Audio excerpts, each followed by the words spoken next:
Hi guys, how you doing? I thought I would do you guys a money meditation because I get asked all the time about money and attracting more money, and a lot of my clients, not all of them, but a lot of them are all after being more successful, being more wealthy, and so I thought it would be really useful at this point in time to do your money meditation.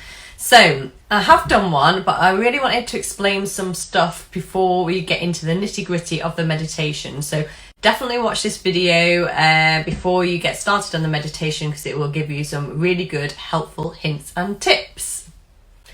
So it's really important when we think about money to remember that money is just energy. So it's just like you and I, just made up of loads of energy. And I think it's really important when you do money meditations, or you're really after attracting more money in your life, that you don't put so much emphasis on it, and you almost detach yourself a little bit from it. Now that can be really hard to do if you're desperately wanting to attract more money in your lives. But actually, if you can, do your meditations and put it out there that you want more money, and you're attracting it into your life, but you haven't got those feelings of desperation or neediness, or real longing for it, then you're much more likely to get it, and also a lot quicker. So let's just talk about that a little bit. So yeah, feelings of desperation, lack, longing, all those are low vibe energy, and we need to come out of that and go much, much higher into joy and happiness and feeling the feelings of having it all already if we want to attract things into our lives a lot quicker. And it's also, which is quite hard for me, but it's something I had to learn, is about having a bit of patience as well.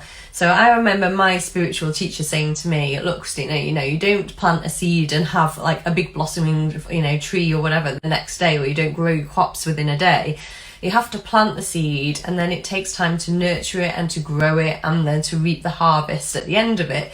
And things like meditations, whether it's for money, relationships, whatever it is that you want to attract into your life, it's that same principle, is that it doesn't happen overnight. So it takes a little bit of patience, and it also takes consistency and action. So those are the two biggest things.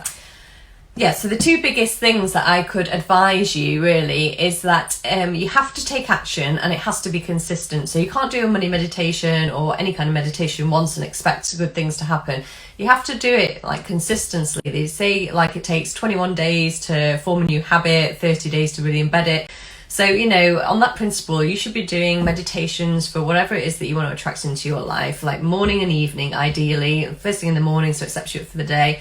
Last thing at night, because that's one of the best times to get into your subconscious brain, because it's just, it's quite receptive as you sort of body winds down, ready to get to sleep. So good times to do meditations and affirmations and things like that. But it has to be consistent. You have to do it all the time, and you've got to actually take the action to do it. You can't just do it once and then say, oh, this doesn't work or whatever. So those are my two biggest tips in terms of practicing and getting into doing the whole meditation thing. The other things that I would, my top tips, if you like, are really feel that you've got it already. So if you're always saying, I want something, it's telling the universe you haven't already got it, and you're wanting something you haven't got, and then you just kind of keep that cycle of wanting things.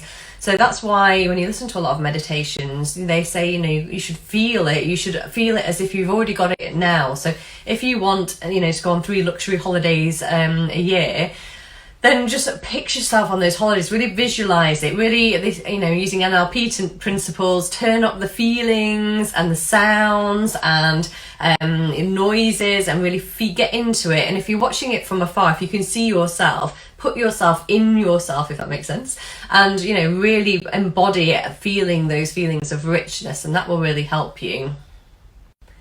The other top tip is to really surrender to that feeling, and then also really to work on what is the desire behind that thing. So we should always try and work on the desires rather than the thing. So if you want more money in your life, that's the thing, if you like. But what's the desire? It's not that I actually want more money, it's what more money can bring me. So that might be more security, more financial freedom, less worry about paying the bills. So you know, whatever it is you want, dig a bit deeper and really feel like what's underneath that. Why do I want that thing? And then that's really what you should be focusing your meditations and your affirmations on. So again, if you want more money in your life, it's more likely actually you want security, you want financial freedom.